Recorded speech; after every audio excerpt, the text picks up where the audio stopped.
made for this. Then next comes the injection therapy. If it is not helpful, the local injection, which is mostly in the form of steroid, to reduce the inflammation, which can be beneficial. But again, I say that this can help you about 30 to 60%. Still, the pain will be persistent after that period of time. So then night sprints, where your foot is kept in a right angle position to stretch the plantar fascia at night.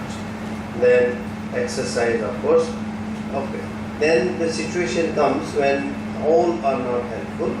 Then we have to think whether the surgical treatment will be beneficial. So some patients, not all, will come for surgery. So if, of course, it is mentioned that if it fails, all the treatment fail, then you have to think whether the surgical treatment can be beneficial. But surgical treatment can be beneficial, but again, this is a very difficult condition to treat. So even after surgery, you need to continue wearing a nice shoes with better insoles, soft insoles, so that it doesn't leak out. Then I will just touch briefly on the arthritis of the hip, which is another condition which the X-rays will be seen like arthritis in the joints, and we do joint replacement for that.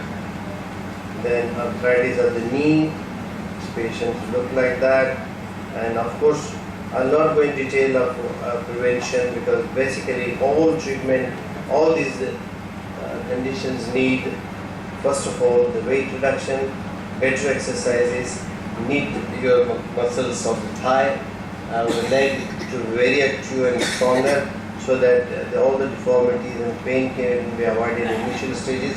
But in spite of that, the conditions can progress, especially in diseases like rheumatoid arthritis. And of course, that's what I just mentioned now. And that's how the X-ray looks. The joint is narrow here completely, and this is the joint replacement. And sometimes we just do a one-sided joint replacement, which is known as unilateral. This can be done on this side with arthritis on that side. This is a less smaller type of joint replacement as compared to the bigger type of joint replacement. And if this becomes loose, fails, or the arthritis comes on this side, we can always revert it back to the full joint replacement. Okay. So the basic problem is the patient's awareness and education, which is very important, because you should know, first of all, what you can do to treat yourself. Secondly, when you need to ask your doctor, and when you yourself decide whether you should go for surgery or not. And then the next problem is compliant for the treatment. This is the interaction between the surgeon and the patient.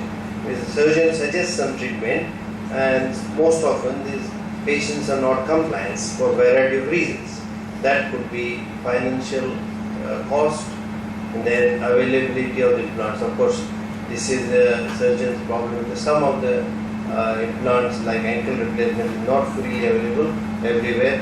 We have to specially order for them. Then some people guide and misguide the patient. So they have to seek advice from the internet. You can go to websites, you get all the information on the website of the different conditions and what treatment is made available, and make educated sort of decision before you decide a particular treatment. And these are some other treatment which we do, which will not go into detail. This is like plantar fasciitis, which I told, neuromas of the foot, the tendon, Achilles tendon problems.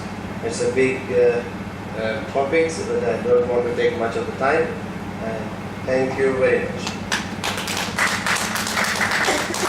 Have you got any questions?